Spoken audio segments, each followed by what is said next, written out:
Gente, semana começou com articulação e cobrança política intensa no governo federal. O presidente Lula deu início à agenda em Brasília e é para lá que a gente vai agora com o André Anelli.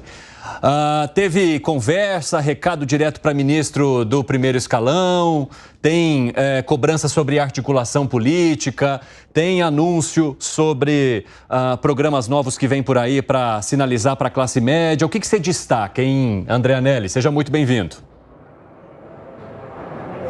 Obrigado, Evandro. Muito boa tarde para você, boa tarde a todos ligados aqui no 3 em 1 da Jovem Pan. O presidente Lula acabou realizando, então, um evento aqui no Palácio do Planalto no dia de hoje de concessão de crédito a empresários e também a pessoas inscritas no CAD único, o cadastro único, que reúne ali toda a população que é beneficiada com programas sociais. E no discurso desse evento, nessa ocasião, o presidente Lula acabou fazendo várias críticas, mandando vários recados, Evandro, como você se referiu agora há pouco, principalmente aos ministros, ao primeiro escalão, sim.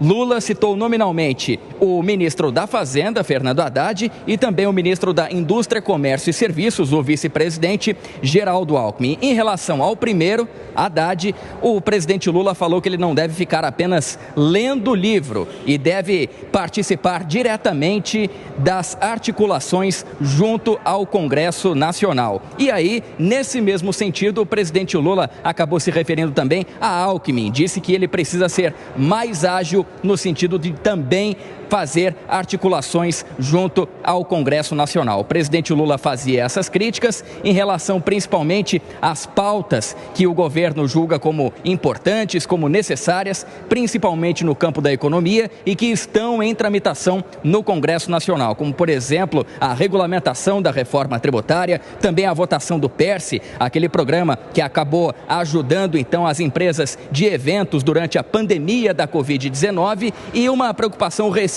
do governo federal, que é a PEC do quinquênio, aquela PEC que estabelece o valor de 5% de acréscimo nos salários de juízes e promotores por tempo de serviço, o que daria aos cofres públicos da União um rombo de mais de 40 bilhões de reais, de acordo com o Palácio do Planalto. No sentido de pedir mais articulação, então, sobre esses e outros temas, o presidente Lula acabou fazendo críticas aos ministros, conforme eu citei, e a gente ouve um trecho agora. Num país em que o partido do presidente só tem 70 deputados, vem 513. Só tem 9 senadores em 81. Isso significa que o Alckmin tem que ser mais ágil, tem que conversar mais, o Haddad tem que, sabe, ao invés de ler o livro, ele tem que perder algumas horas conversando no Senado, na Câmara.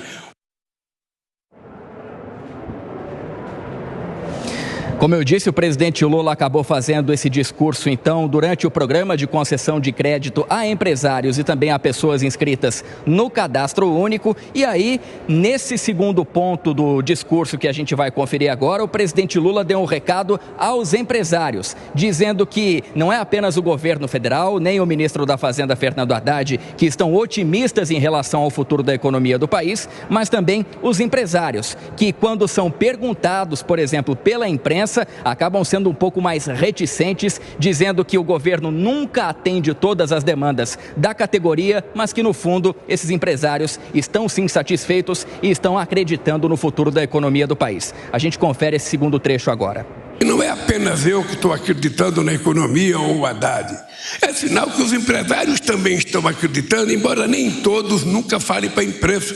Você faz uma reunião com os empresários aqui, você pode atender 99% da pauta que eles entregar. Quando eles saírem, que a empresa perguntar, e daí tudo bem? Ainda não é suficiente. A movimentação do governo em torno da pauta econômica vai ser grande nessa semana, uma vez que na semana que vem tem o feriado, então o Congresso Nacional já vai diminuindo o ritmo, mas mesmo assim, nessa quarta-feira tem a sessão de votação dos vetos presidenciais, mais de 20 vetos e que incluem algumas áreas da economia também. Por outro lado, uma outra preocupação do governo federal fora da área da economia é o veto em relação à saidinha dos presos. O presidente Lula, o Palácio do Planalto acabou vetando aquele aquele trecho que proibia a saída dos presos no Dia das Mães, no Dia dos Pais, no Natal, ou seja, em feriados em que tradicionalmente a família se reúne. A alegação do governo é que, por questões humanitárias e constitucionais, esse veto precisava ser feito e deve ser mantido. Então, essa é a defesa do governo federal no Congresso Nacional. O presidente Lula também vem se movimentando em torno das políticas econômicas e é por isso que vai pedindo, então, mais articulação para os ministros Fernando Haddad, Geraldo Alckmin. Também há um pedido de melhor articulação por parte do Rui Costa, ministro-chefe da Casa Civil, e o presidente Lula, pelo menos no dia de hoje, acabou não citando o ministro das Relações Institucionais, Alexandre Padilha, que tem sido o maior alvo das críticas, não do presidente Lula, mas sim de Arthur Lira, presidente da Câmara dos Deputados, que a gente relembra aqui, recentemente chamou Padilha de incompetente e também desafeto. Hoje foi poupado pelo presidente Lula. Evandro. Muito obrigado pelas informações, André Anelli. Eu acho que a gente precisa parcelar aí os temas para poder trazer e traduzir tudo para a nossa audiência, né? Quero começar falando sobre articulação política. O presidente da República cobrando diretamente o ministro Haddad, o próprio vice-presidente e também ministro Geraldo Alckmin, falando sobre o Wellington Dias e também Rui Costa. Ali naquele trecho eles não apareceram, mas ele menciona também em uma parte dizendo que Rui Costa e Wellington Dias precisam conversar mais com bancada A, bancada B. O que mais chamou a atenção foi a menção que ele fez ao ministro da Fazenda, Fernando Haddad. Tem que ler menos, conversar mais. Como é que você avalia, hein, Luiz Felipe Dávila? Se essa cobrança viesse para você, como é que você acolheria uma cobrança como essa? Olha, é interessante que quando o presidente reclama de todo mundo, o problema não é da equipe inteira, é dele. Porque ele quer ser o articulador político do governo e ele desautoriza os seus ministros. Os seus ministros começam a negociar, aí quando a coisa aperta, o Lula chama a responsabilidade a ele. E aí vão discutir com ele diretamente. Então, o problema é que não há credibilidade concedida do presidente da República aos seus interlocutores. Porque tinha que dizer o seguinte, questão econômica, quem vai discutir é o Haddad. E ele que vai decidir, olha, não é comigo não. Questão da articulação política, ela é o ministro das Relações Institucionais e a Casa Civil. Tem que ter limite, porque se não tem limite, a temperatura sobe, o presidente chama a responsabilidade para ele mesmo e o que acontece é que ele acaba desautorizando os seus ministros. Então, o presidente está na hora dele fazer uma meia-culpa do que ele vem fazendo com o próprio governo, que é não dar a devida legitimidade e empoderamento aos seus ministros para negociar as principais questões para suas pastas. Então, presidente, é a hora da sua meia-culpa e não de ficar apontando o dedo para os ministros, porque não são eles os reais responsáveis pela articulação política final. É o senhor que está na cadeira e que desautoriza seus próprios ministros. Ô Fábio Piperno, na comunicação e na oratória a gente costuma dizer que nós somos responsáveis por aquilo que comunicamos e pela mensagem que passamos, inclusive até pela maneira como a pessoa vai compreender, né? Porque aí você consegue ajustar de que maneira que você quer que essa mensagem chegue e por meio da assertividade você vai usando essa ferramenta como uma forma de fazer com que a pessoa tenha a compreensão de uma maneira direta e rápida daquilo que você busca. O Luiz Felipe Dávila trouxe aqui que o fato de os ministros não estarem cumprindo determinada situação tem a ver com a mensagem que o presidente da República está passando. Se todos os ministros estão sendo cobrados, você entende então que essa responsabilidade, ou seja, a maneira como a condução para os ministros está sendo feita, ela precisa de um ajuste, ela precisa ser melhor enviada, essa mensagem precisa chegar mais diretamente a esse primeiro escalão, Piperno? Olha, Evandro, eu concordaria inteiramente com o Dávila se, por exemplo, o pito fosse do ministro Padilha, né? Esse talvez tenha sido o mais desautorizado até hoje. Ou seja, você entende que o Haddad não merecia tomar essa? Então, isso não só acho que não merecia tomar, embora ele tivesse errado várias vezes no final do ano, mas também, para mim, tem um pouco de jogada ensaiada. Veja, o ministro Haddad ele não corre risco. Se o Lula, por exemplo, desse uma bronca pública na ministra Nízia, eu ficaria, então, né, tá caminhando para frigideira. Ou até do ministro Marinho, que para mim erra muito. Agora, veja, o Alckmin não pode ser demitido, né? É o vice-presidente da República, embora seja ministro. Era o que faltava. Mas é alguém aí grandão. O ministro Haddad, obviamente, também... Tocável. parafraseando o velho ministro Magri, é alguém imexível, né, Dado? Então, o Wellington Dias, do PT, da cozinha do PT, assim como o Rui Costa, então desses aí, ele não vai mexer. Agora, eu acho que o recado vale para grande parte do governo, até a gente falou sobre isso aqui na quinta-feira. Olha, ontem e hoje, foram assuntos em veículos diferentes, a questão do Minha Casa Minha Vida. Né? O programa, nesse primeiro trimestre, foi um êxito. São 135 mil moradias contratadas só no primeiro trimestre. E é um programa que está sob o guarda-chuva do Ministério das Cidades. Então, esse não vai tomar bronca. Agora, tem alguns programas e algumas outras áreas que, de fato, estão muito atrasados. Então, é claro que o presidente deve estar também angustiado com isso. Então, tem gente que tem que trabalhar com mais celeridade. Ô, Gustavo Segré, você entende que aquilo foi uma indireta para o próprio ministro Padilha, que não foi citado e nem cobrado entre os ministros, e ele é o responsável pelas articulações? Ou o presidente da República está querendo dizer o seguinte, eu não aguento mais ter que protagonizar a conversa com o parlamentar. Eu coloquei os ministros para que eles possam fazer isso, sem que eu necessariamente tenha de entrar no jogo. Ou o próprio presidente gosta de se manter nesse jogo, Gustavo Segré? Eu acho que ele gosta, Evandro. Eu acho que ele gosta de cutucar um pouco a quem puder ser cutucado. Não consigo entender essa frase de leia menos e negocie mais. Até porque, se o próprio presidente não tem vontade de ler ou não tem tempo de ler, isso não justificaria que outros leiam. Eu fico muito feliz se um ministro lê livros, porque isso prepara ele muito melhor para rebater qualquer um dos argumentos que possa ter não somente a oposição, sino também argumentos de fortaleza para negociar qualquer coisa junto com a base governista. Mesmo que, muito bem sinalizado pelo presidente, são poucos em relação à quantidade de deputados e senadores. Mas imaginemos por um momento que a gente, nós quatro, não leamos nada para quando você nos pergunta, como ficaria o programa? Muito ruim.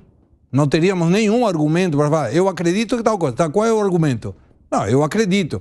O fato da leitura de um ministro deveria ser celebrada, mas uma coisa não quer dizer que não possa ser a outra. A base da leitura, melhorar a sua interpretação da realidade, sobretudo, e a partir daí negociar melhor. Mas observo que quando o presidente da República, que certamente não foi a uma aula, primeiro dia de aula de curso de administração, primeira frase que o professor faz, a responsabilidade nunca será delegada. Primeira frase. Primeira. Por quê? Você não tem como justificar que a culpa é do outro quando você é a responsabilidade maior de um país, de uma empresa ou da família. Então, essa responsabilidade eu acredito que está sendo muito grande para o presidente dizer, gente, a imagem está caindo, eu não consigo justificar, então a culpa é de vocês. Não, a culpa é dele. A responsabilidade é dele. Se ele não consegue que os ministros façam aquilo que ele pede, troca o ministro, mas não critica o ministro publicamente. É queimar o ministro absolutamente de graça, porque não vai ser por essa manifestação que o ministro vai continuar a trabalhar melhor. Ele vai trabalhar e se ele não tem responsabilidade, não tem capacidade, demita ele. Mas isso muitas vezes acontece quando você coloca políticos em lugares técnicos. Não dá para pedir a um político que possa sanear uma responsabilidade técnica quando ele não tem condições para isso. Alangani, além da crítica aos ministros, o presidente da República também falou sobre os empresários, que eles chegam lá e têm 99% das pautas acatadas pelo governo. E aí, quando você questiona esse empresário, e aí, como é que foi? Ele fala, não conseguimos atingir tudo o que precisávamos. Qual que é a mensagem que está no meio desse recado que o presidente mandou, no teu ponto de vista? Eu acho que o presidente está tentando achar um bode expiatório para a queda da sua popularidade, como bem trouxe aqui o Segré. O ponto é, o presidente ele não tem, ou o governo não tem, uma base sólida de apoio no Congresso Nacional. Então o problema é estrutural. Então não adianta cobrar o ministro Fernando Haddad, que, diga-se de passagem, talvez seja o ministro que faz o melhor trabalho dentro do governo, em termos de articulação dentro daquilo que é possível.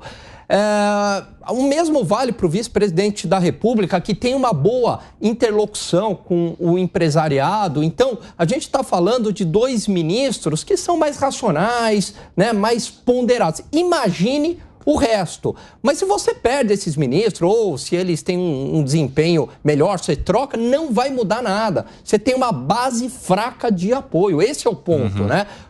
O centrão ali que apoia o governo é o quê? União Brasil, PP, Republicanos, PSD e MDB. Do apoio de ocasião, né? Não, exatamente. É negociação, preço a preço e o preço cada vez mais caro. E por que não tem uma forte base de apoio?